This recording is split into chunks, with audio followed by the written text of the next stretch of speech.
a 49ers Goldmine production with Stephanie Sanchez.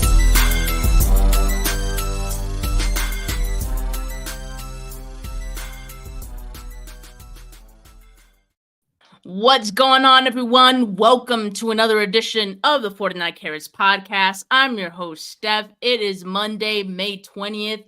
It is the first day of 49ers OTAs. Along with that, we've got a couple of new updates. So joining me to talk about it all today is my Monday co-host, as always on a Monday, Weston P. Smith. Weston, how you doing, man?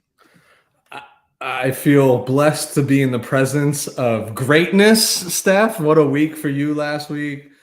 So excited, but now I feel like I can tease you a little bit and joke because we always throw this 49ers legend like comment out, but now we are talking with 49ers schedule release legend Stephanie Sanchez, and it's an honor. I'm just so psyched for you and the week that you had last week, but I'm a little disappointed that you had to keep the secret from me for as long as you did.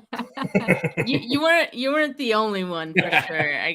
But I think I surprised a lot of people, which is exactly the type of reaction we wanted from the video. So I guess it all went to plan. It was pretty hard to keep a secret from so many people, especially people that I do shows with.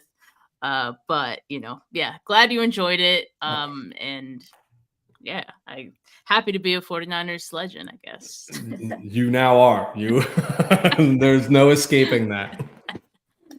All right. Well, we have some topics to talk about today. As I said, it is the first day of OTAs. And we also, a couple days ago over the weekend, we did get an update on Brandon Aiyuk's contract negotiations. As you know, we get these updates every once in a while, and it's like, so far, it hasn't been the greatest set of updates. But Weston, let's take a look at this real quick. Over the weekend, Jeremy Fowler of ESPN said on SportsCenter that the 49ers and Brandon Aiyuk aren't making a lot of progress on this deal. He said, quote, talks have not progressed enough where things are close. And he also said that something's – wait, I'm trying to read this last part here. They're not quite there yet. So, yeah, this is not the update we wanted, but are you surprised at all? I mean, it's still May, right? Like, it's still early. While it's not really very positive, I mean, are you hitting the panic button yet? I don't know if I am, but it is getting close. I'm not even close to hitting the panic button. And the reality is like if you're new to 49er world, this is nothing new, right? Especially under this regime. This team and this era has a long documented history of, I don't want to say dragging their feet, but prolonging these conversations. But they also have a very rich history of paying the players that they covet and we eventually get there, right? Like it's almost like, hey, let's throw something out early and often, see if they bite, see if they go for it. If not, we'll just go. Here's the reality. The pending event that would have sent Brandon Aiyuk anywhere that the 49ers would have been willing to jump at has passed, right? There is no pending event. They have him under contract. It does not benefit Brandon Aiyuk to hold out this year, right, in any way, shape, or form. I think this thing gets done. I think it gets done end of June, early July, where these things tend to get out. Yes, he's going to miss OTAs, as he should, right? He should not be on the field in any capacity without his professional security intact, right? I support that wholeheartedly, but in no way, shape, or form am I panicking around this situation just yet. There's too much history there to prove that they'll get it done, and there's a part of me, Steph, that still believes like any update that we have gotten in the last couple of weeks that we'll continue to get over the next couple of weeks is just like filler content, right? Like, I don't even think it's really there. I think Brandon Aiyuk's agent is no dummy. He's been watching from the sideline, knows John Lynch very well. Like, they just know how this gets done. I'm not worried at all.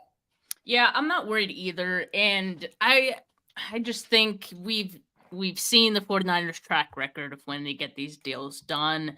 It's usually around training camp time, a little before that.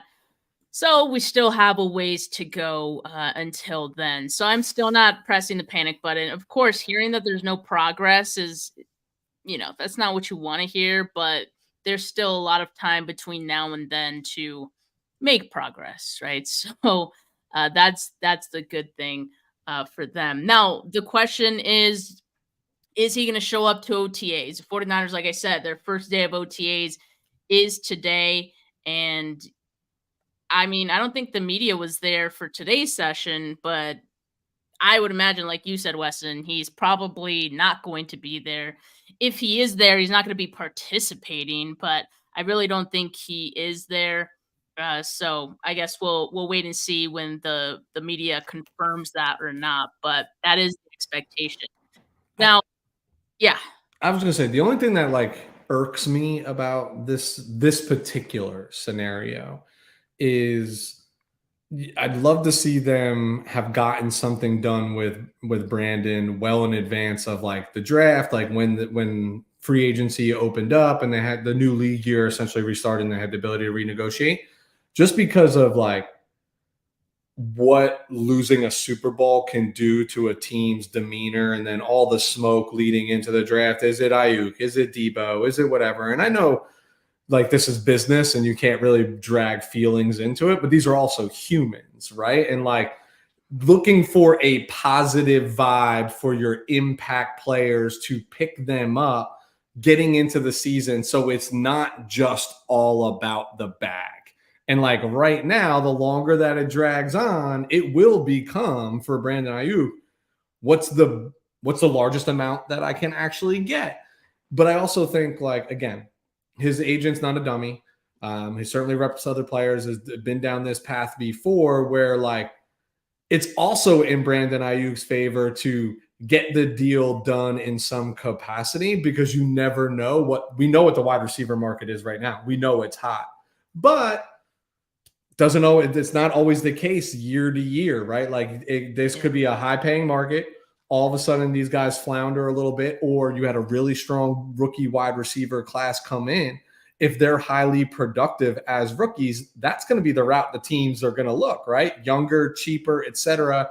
I don't need a veteran that I have to pay $30 million a year. I can get, my $5, $6, $7 million a year rookie drafted in the first or second round to come in, and maybe not have the same production, but I'll hedge my bets that way. I just think for me, I would have prioritized this a little bit differently just based on how your season ended and looking for positive momentum to build off. Like Ayuk's a team guy. Like they all love him. They all want him to get paid. They want all their teammates to get paid.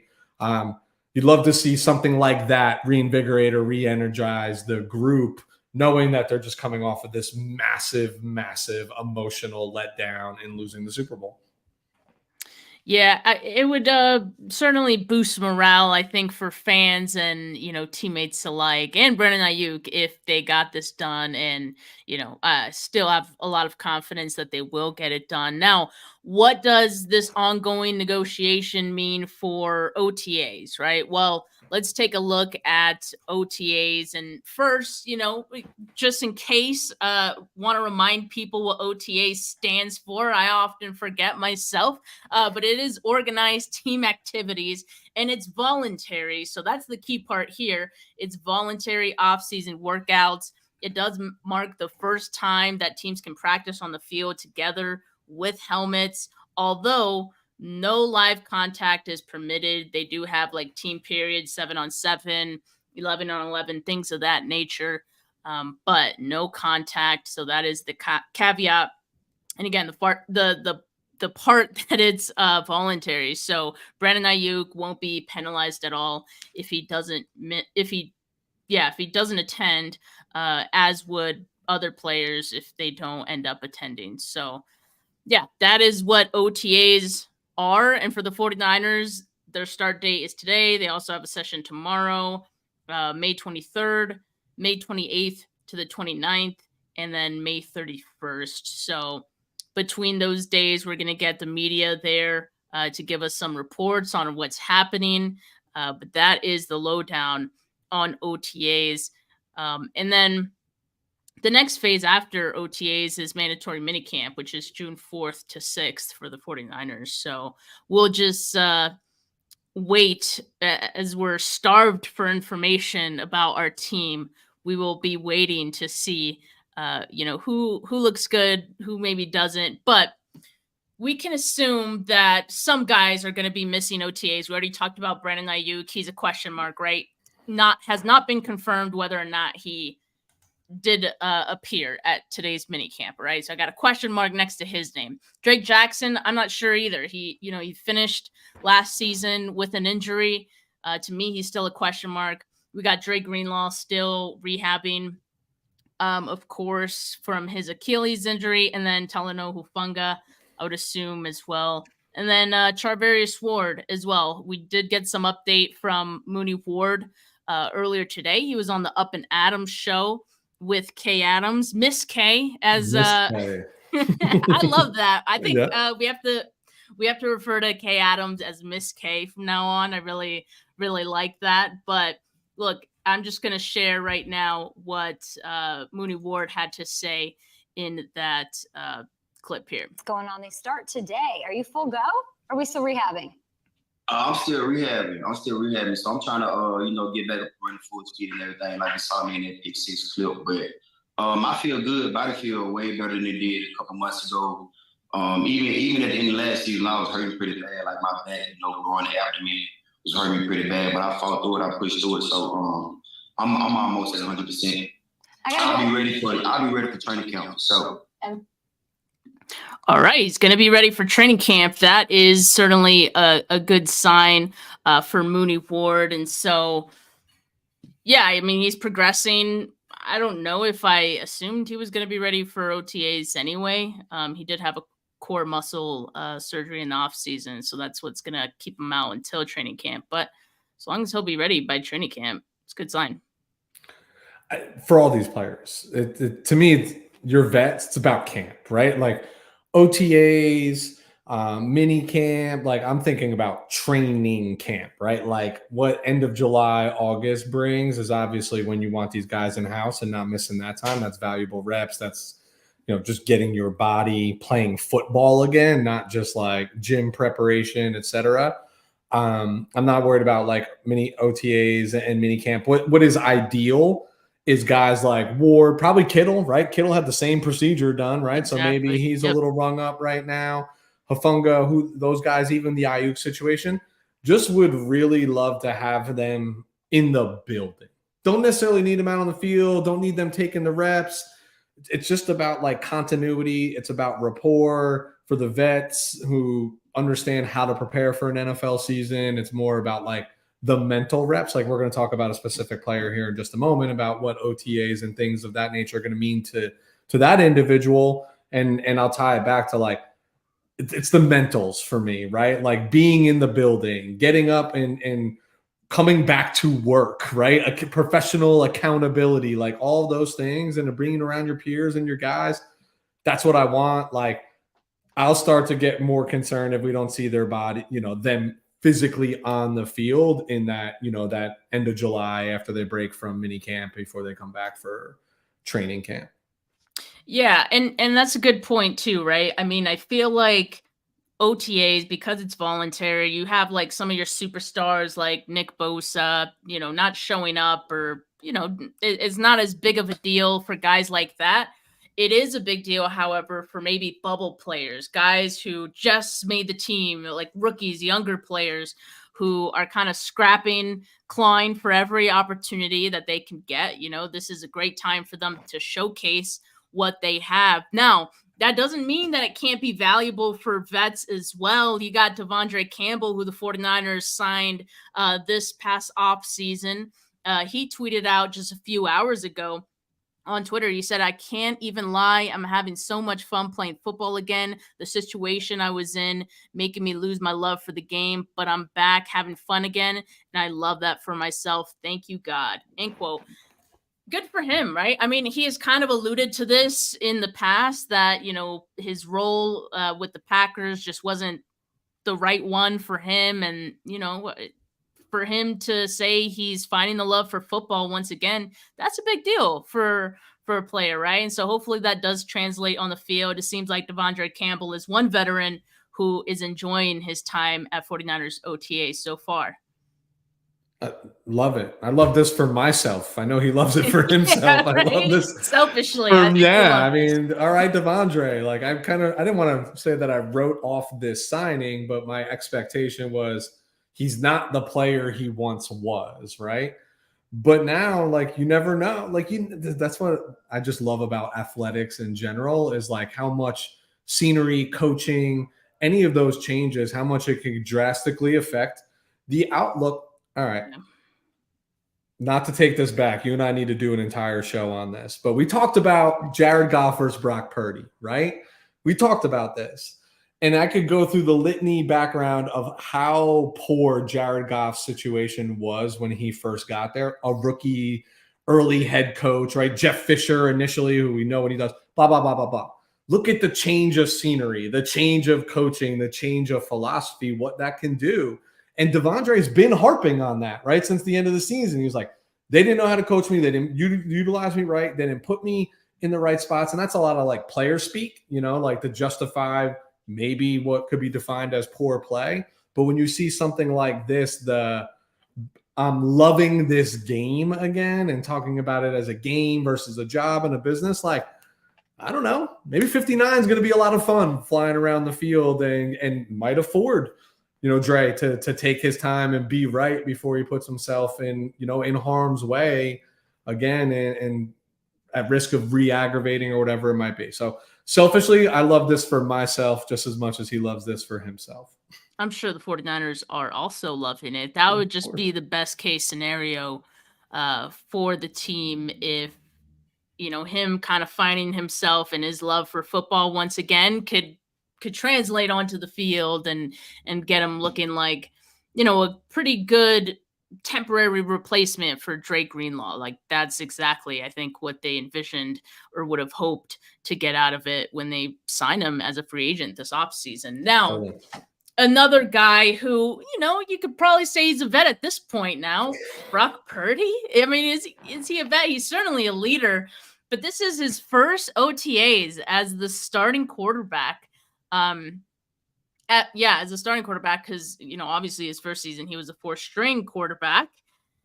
Last season he was rehabbing. He hadn't even begun throwing yet last season's OTAs, so he had no part in that. I think he was like in the building, going through his rehab and all that. Maybe at that time he was throwing with the towel. It might have been, but hadn't been actually throwing a football yet. But now this year is his first time to really sink his teeth into being the starting quarterback and all of the off-season activities that go with it. So what are you kind of looking forward to seeing out of Brock Purdy in, his first full off-season as starting quarterback? I'm personally looking for, and I expect to see a stronger sense of leadership, right? I think a nobody and nobody's radar in his first offseason with the San Francisco 49ers. And then an unfortunate set of circumstances in his second offseason where his primary focus was getting healthy and on himself. And there was a lot of craziness going on as well, right? Is Trey here? Nah, what's happening? Like, what's the quarterback room going to look like as they slowly morph that to be Brock Purdy's room?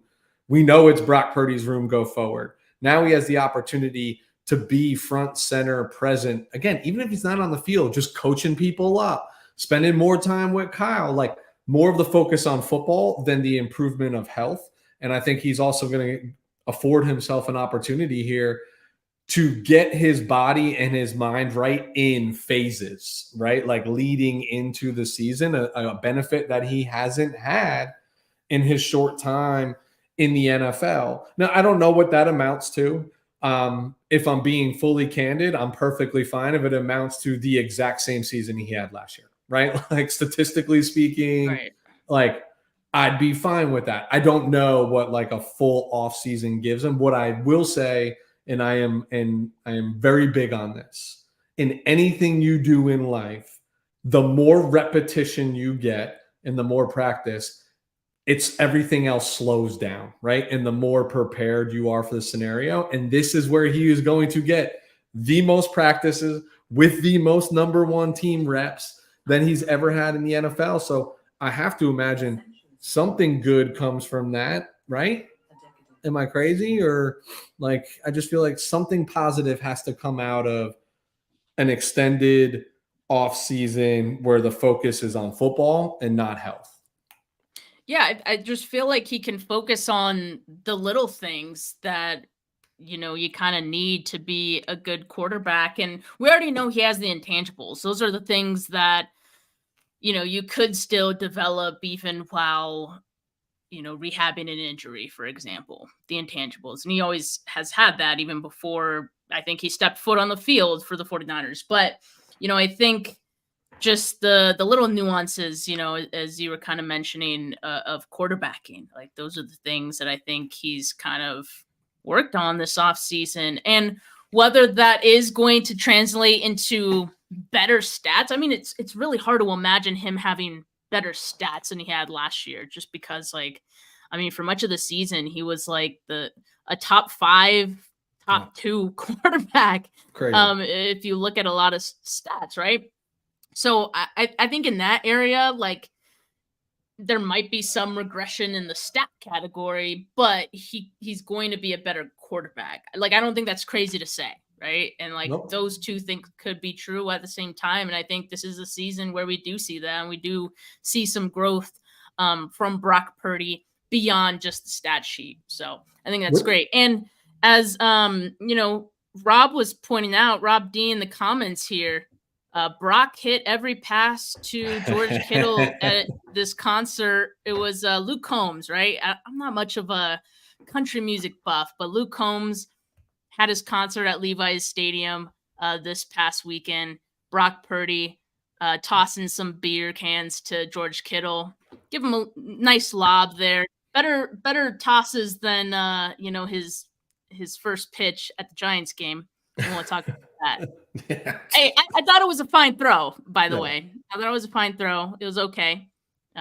He was practicing that throw, by the way. I don't know if you saw that, but before he had the first pitch at the Giants game, he was like in a lot, like practicing. I don't know if everyone does that, but I feel like that was the first time I had seen a video of it. So that's just Brock Purdy right there. I expect more from my quarterback. I'm not even trying to sugarcoat this. You put me on the mound, I'm throwing a strike. It might only be 55, 60 miles an hour, and it's BP all day long, batting practice. That's what everyone says, though. But I ain't missing the strike zone. No way, no how. I need a little bit more from him. The good news is it was not nearly as bad as 50 Cent's first pitch for the New York Mets. And if you've ever seen that, that is arguably – or Mariah Carey's, if you've seen that one. I mean, that one went right into the dirt. Mariah's the queen. She can't do wrong. We can't badmouth her. But no, I think what you're like, again, everything that you're talking about, like, and I know we're doing it in jest with like him being at Luke Combs' concert with George Kittle, like injury free allows you to do those things. And again, these are all people. It's all about camaraderie and how you gel and interact.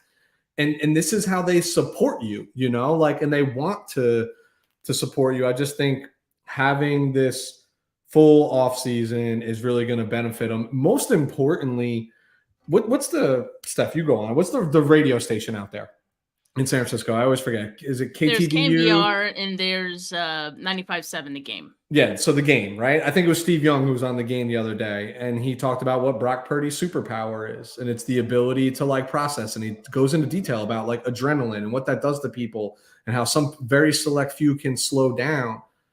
I think this time helps enhance the superpower. It's going to be more like, honestly, he's going to sit more one-on-one with Kyle Shanahan, right? And they're going to go back and look at tape from last year, and Kyle's going to pull the bad plays and say, what'd you see here?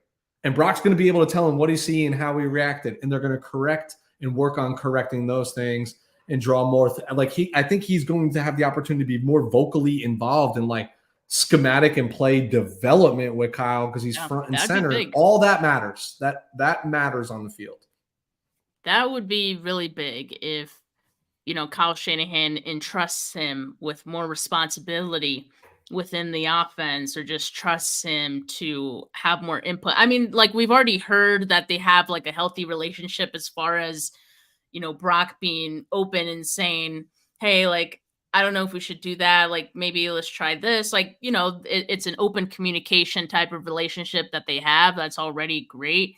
But, Kyle being willing to put a little bit more on his quarterback's plate, I think we can maybe start to see some of that this season. I mean, certainly with the 49ers drafting 2 wide receivers this offseason tells you that maybe they want to lean in a little bit more to the throwing of the football, and a large part of that is Brock Purdy, of course. And as Technic Chic in the comments mentions, her Brock Purdy was already throwing with Ricky Pearsall, seems to show a little leadership to get some of that relationship going.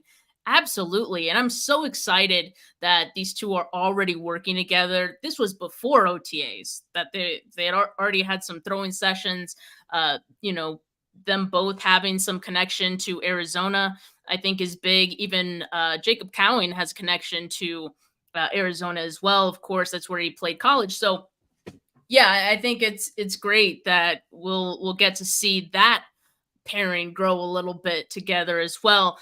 And the thing that I think is kind of cool for Ricky Pearsall, he has an opportunity with Brandon Aiyuk, assuming to be not participating in OTAs. He's not going to be there, right?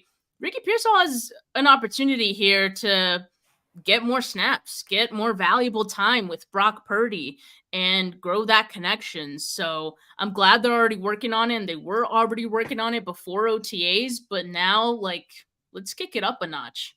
Totally. I think mini camp and OTAs and mini camp is a great opportunity for the youngings, year rookies, year 2, year 3 guys that might have just brought in like from local tryouts, because there's going to be positions where the starters are solidified, but everybody's looking for depth. And the reality is like Trent Williams ain't hitting the field in OTAs. You know what I mean? Right. So somebody's going to get reps at left tackle. Did you impress enough to make the 53?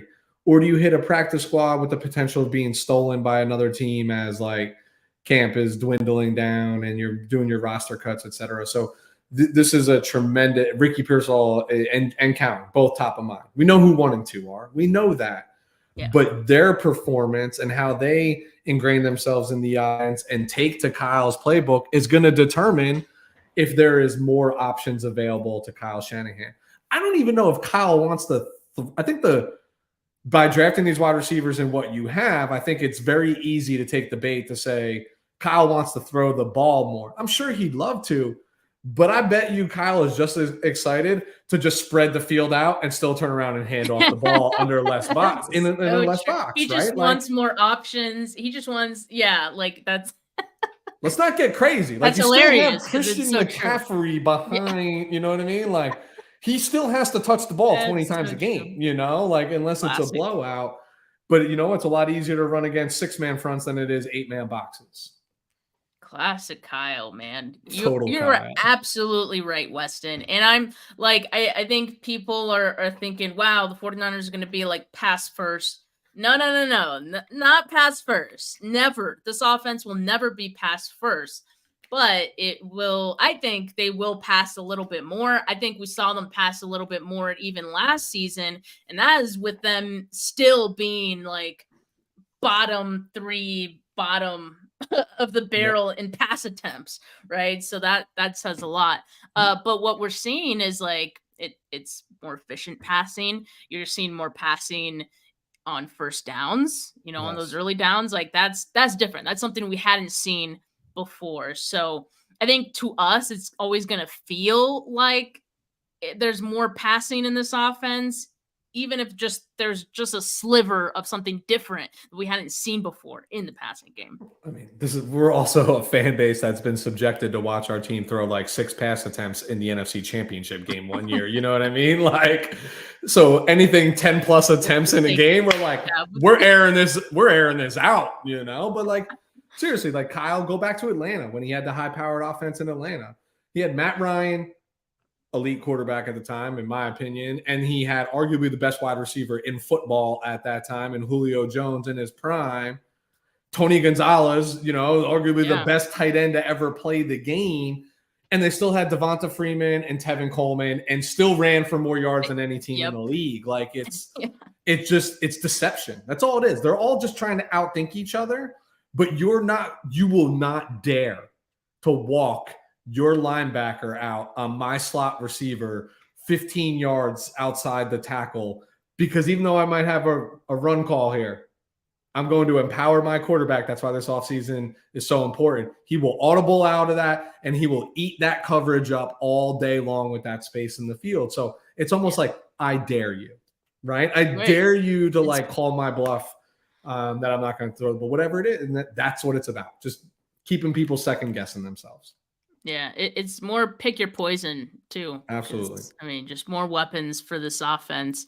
But going back to OTAs, we talked about Ricky Pearsall. We talked about Brock Purdy. Like, what are some players, some competitions that you are most locked into going into this offseason and starting with OTAs? And live chat in the comments, let us know as well, like, what are some position groups that you kind of are paying attention to as we head into this?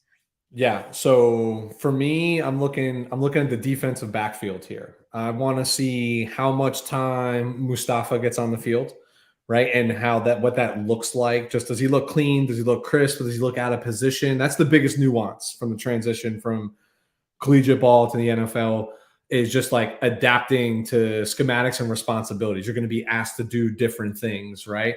I want to see that. I want to see what the cornerback mix looks like, especially with Mooney Ward out, right? We know he's going to miss a little bit of time here before he's ready for full camp.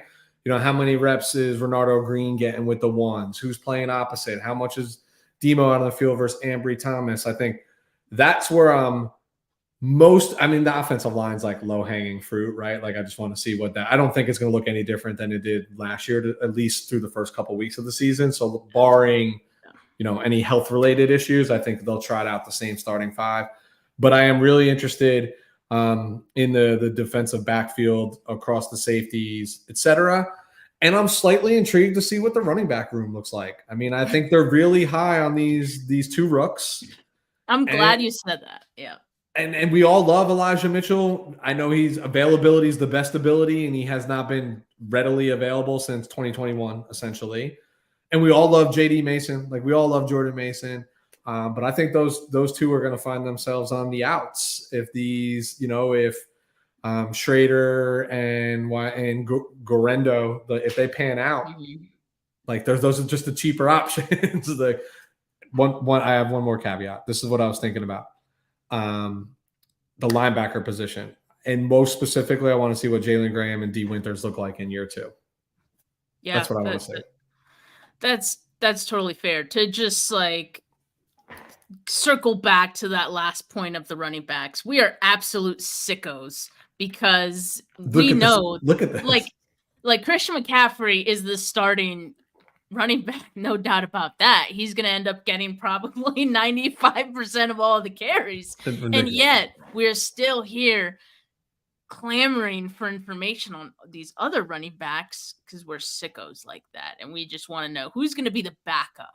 Yeah. Who's going to be the backup? Is there going to be a change of the guard? Is it going to continue to be Elijah Mitchell, who has been marred with injuries throughout his career, or is Isaac Gorendo gonna slip in ahead of him? So that's the question. And of course, is Jordan Mason on the outside looking in? Fan perception would say absolutely not, but if you look at coaching and the actions of this team regarding Jordan Mason, you wouldn't be so sure.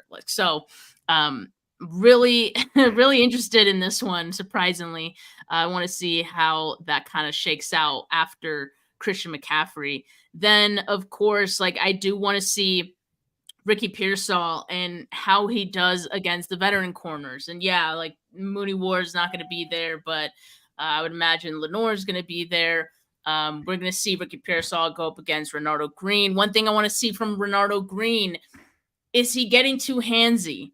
That is one thing that I think that's going to be an adjustment for him. And a couple of the media members kind of alluded to all of the rookie cornerbacks kind of getting a little handsy in the rookie minicamp. But I want to, like, if I had a guess, I'm sure Renardo Green was, the blame for at least a few of those, right? Yeah. That's something he dealt with in college as well. That's going to be an adjustment for him going into the next level. So I want to see how he does with that. Like, I love the physicality. I love the aggressiveness at the line, but just have to know when to when to cap it. All right, not getting too handsy or grabby. Yeah, it's going to be a problem early. I'm just telling you, and that's how high that's what I think too. I think as well. And I am high on Green. That's right. When we did the show post-draft, I said, this is the guy who's going to crack the starting lineup before any of these other rookies do. And I still firmly believe that. But it's going to be an issue early. I think that you take corrective action in camp. When you bring in the outside officials, you know how they bring in officials from the outside and like for the scrimmage and stuff, you oversensitize it. Like you just call him for everything, right? Like, and just to condition keeping the hands off because you don't want something he might get away with in practice translating to a game, and all of a sudden it's a 55-yard penalty that puts him down on the 1-yard line, right? For something silly and foolish that's avoidable. He's a rookie. It's gonna, and he's an aggressive rookie, right? Like he's not like, he's not getting beat. He's just physical with you, Exactly. So Weston, I want to get ahead of this because what's going to happen, Weston, is that in OTAs or in training camp, people are going to hear there's going to be chatter. Oh, Renardo Green got called for this many, DPIs in practice. He's really struggling with this. People are going to panic. So I'm getting ahead of it. It's like, I know that this is going to happen. I know there's going to be a bit of a learning curve or an adjustment period for him. I'm not panicking about it though. So I want everyone to be very much aware that is realistic. That is something that's probably going to happen at some point, or we're probably going to see those little reports here and there from training camp, and we're not going to panic. All right. No. It is May 20th. And I'm telling you right now, Renardo Green is going to be fine. All right. Yeah. Let's lump that in with the bucket that Brock Purdy is going to have a day where he might throw 4 interceptions, right? Nobody it's just little things like that. Yeah. Little things like that. And it starts with OTAs. It continues on through training camp. We know how it goes. Totally. The other things that I'm paying attention to, the linebackers. Yes. You mentioned D Winters and Jalen Graham. I do want to see how they look in their second year. Have they, I don't know, build any muscle? Do they look any different? Are they playing more aggressive? Or do they look ready to potentially be one of the 3 linebackers, right? Like who's going to be LB2? I think we assume it's going to be Devondre Campbell. But who then is going to be number 3, right? We don't know. So that is up for grabs. And of course, this is all while Dre Greenlaw is still coming back from his injury, but we can assume Greenlaw is probably going to be out for first couple months of the season, probably. So that's going to be a really important role going forward. So I really want to see how that shakes out. And then I'm a little curious about QB2. I mean, we're far away from the days where the backup quarterback mattered as much. No. Those were some real sicko times for us. But now you have Josh Dobbs and you have Brandon Allen. Yeah. 2 like respectable like backup quarterbacks for this team. Who is it going to be, right? Like that's what I want to know. And then you mentioned the DBs. Yeah, I'm most interested in nickel. With Mooney Ward out, I think we're going to have the opportunity to see Renardo Green with, maybe some of the other ones like next to Lenore, maybe we're going to see Darrell Luter lining up next to, Lenore, right? So I don't know. I think they're going to mix some things up. We've also heard the 49ers want to start Renardo Green at nickel. So that's another possibility that we see. And then the backup tight ends. I'm not moved by the tight end room. I'll just say that. I'm not moved by it. Move me, all right? Move me during OTAs. Move me during training camp, all right? This is the time to do it. No. Please. And then obviously the offensive line and defensive line. I agree with you, Weston. I don't think there's going to be a lot of changes with the offensive line, but with the defensive line, I think I'm curious because there are a lot of new faces there. So I'm curious to see what the early rotations are going to look like. They're going to try to experiment, I think, with some things. And so I'm just curious to see what that experimentation looks like on both sides of the line. But it's crazy how with how deep this team is, we still go into the off-season programs, OTAs, training camp with like so many questions to be answered. And again, maybe we're just finding entertainment in the little things and these little camp battles. But I have a hell of a time, seeing players, grow, surprise people, come out of the woodwork, things like that, and claim their spot on this roster. So it starts with OTAs. It starts with OTAs and carries into mini camps, and why it's so important is, yes, some of it has to do with like the here and now, a la the 24-25 season. But the reality is like, what's the talk been about like for around the 49ers? That this is potentially the window's closing is actually better terminology, right? Like the window is closing. You got to play the quarterback. You got to pay the quarterback. You got to do all these things. And that's not false information, right? Like that's not just propaganda. That's reality. But all those position battles that we just talked about, a lot of that has to do with young talent that we want to see if they're going to recognize their capability. Yeah. And that's how the window stays open, regardless of who you have to pay, is you get equally as talented as so like as a 49er fan, I've seen a lot of windows close. And what I mean by windows is just like the era, the people, the Patrick Willis's, the Navarro Bowmans, the Justin Smiths, like though that window was gone, but here's this new window. They come and go. And yeah, the reality is like for the way that this roster is made up, 24-25 is probably the last hurrah for this group, right? Yeah. But like, what does, the 49ers future look like based on who's on the roster like right now? And that's why it is just important for Ricky Pearsall and Jacob Cowing and these guys to come in and impress right now. It is just as important for this year, but that is also going to dictate decisions that are made next year and beyond. And that's why I get excited about the camp, is more about like, and that's why I care about this Jalen Graham, D Winters, like Tatum Bethune, like these guys getting on the field, because you invested in them. They stayed here all year, got some burn on special teams at the end of the year. So they got NFL experience. Like, what does that look like now? Because it really, like, what if Dre Greenlaw never returns to form, right? Like that's a big loss. And that's realistic coming off of a serious Achilles a couple months ago, right? Not like week one, like Aaron Rodgers, right? Like literally in the Super Bowl, you have to be able, the teams that don't, like the Kansas City Chiefs are about to go for a three-peat, is because they can plug and play. They just find these people that can plug and play. And yes, Patrick Mahomes is really good. I know all about that, but it's not just about them. It's like their defense is better than it's ever been. It's because they found people, cheap, young guys that can run to the ball and fly and play their brand. And they've gotten fortunate in that regard where other teams haven't. And that's why this matters to me, like that those certain position battles. Yeah, and you're right. That is part of the excitement of all this, just seeing those battles take place and see the roster then take shape. Because the backups of today may be the starters of tomorrow, right? So sure. So there's reason to be excited and to want to see what these guys could do. So it is very important. So tomorrow, another day of OTAs for the 49ers. Hopefully, again, I'm not sure when the media is going to be there. Didn't seem like they were there today. So hopefully tomorrow is a day where we get a little more information on some position battles, how certain guys are looking.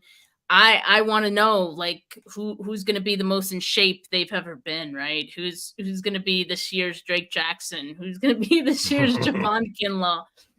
Hopefully, whoever it is turns up some results in season. But that's part of the off-season jam and the type of reporting that we're going to get. But I'm excited for it.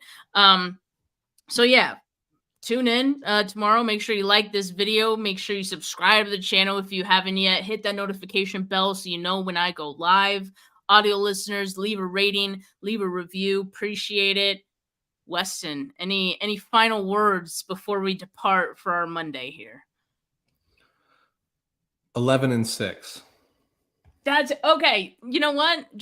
I'm glad you did that because that was one of the topics I wanted to speak on, the season prediction. I wanted to give no context. So I just want to say 11-6. 11-6. I love that. Because mine, I give 2 every year, and it was 14-3 was my very optimistic one. And then my pessimistic one was 9-6. All right. So the truth is probably somewhere in the middle, all right, which would still be pretty good. So, Weston, appreciate you. Appreciate all you guys tuning in. But for now, have a good rest of your Monday, folks. Peace.